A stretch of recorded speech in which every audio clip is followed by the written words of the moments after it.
weapon society is called the Ryukyuti Kobujitsu Hozon Budo Kyokai. And in just a short word, recently, let's say 2 or 3 years ago, the name in Okinawa was given to me of Rukodo, shortening that up to Rukodo. And what that stands for is Ru stands for the Ryukyuti. The Ko stands for Kobujitsu.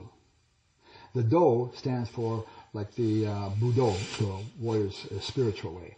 And when we put the whole thing together, it would be Ryukyuti, which stands for the hand of Ryukyu, which predates 1879. Kobujitsu, which means the old warrior's art. Hozon, which means preservation. See, Ryukyuti, Hozon. Budo is like the spiritual warrior's way. And then finally, Kyo, which means society. Not more like a brotherhood, society like that. Not association, organization. It's closer knit than that. And our whole design behind the society is the old warrior's art.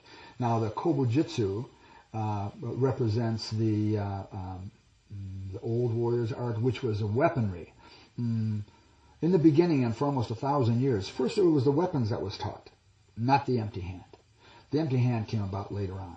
So in today's martial arts society that teach weaponry, they say first become good with your hands, then you can learn weaponry. But in the warrior class in Okinawa, it was become good with the weapon first, and you automatically will be good with the empty hands. It was the weaponry training that led to empty hand technique. Aikido, very popular in the United States. As a matter of fact, very popular throughout the world. Ueshiba Sensei, he developed his fighting technique from the swordplay. And he was a jiu-jitsu man also. So what he did was he took the technique from the sword, and then he put the sword down and developed his technique from the sword technique. Now he had empty hand technique, and he called it Aikido. And everybody said, wow, look at this, a new concept, it was great. Well, this is not a new concept. In Okinawa, they did this for almost 1,000 years. In the warrior class, it was first the weapons training, and that led to an empty hand type of technique.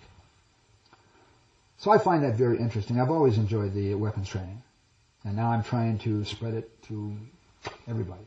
Now, it doesn't make any difference what style a person's in. For instance, they could be in Okinawan style, or in a Korean style, or Chinese style, or whatever. It has nothing to do with the weaponry. We accept anybody, any style, into the society. The person's karate, that's his karate. We don't like to touch the karate. But weaponry, that's a different story. Weaponry, I know that there's certain weapons that nobody has, and weapons kata that nobody has. So we're trying to bring this old-fashioned method back to the forefront. As a matter of fact, if you look at karate today, and those karates that teach weaponry, you have pretty much the dominant would be the karate training. Maybe 80% karate training and 20% weaponry. Whereas in the weapons society, you have just the opposite. You have 80% weaponry, weapons training, and it's 20% relationship to empty hand technique.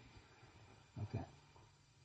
And I'm trying to bring that type of understanding back to the forefront.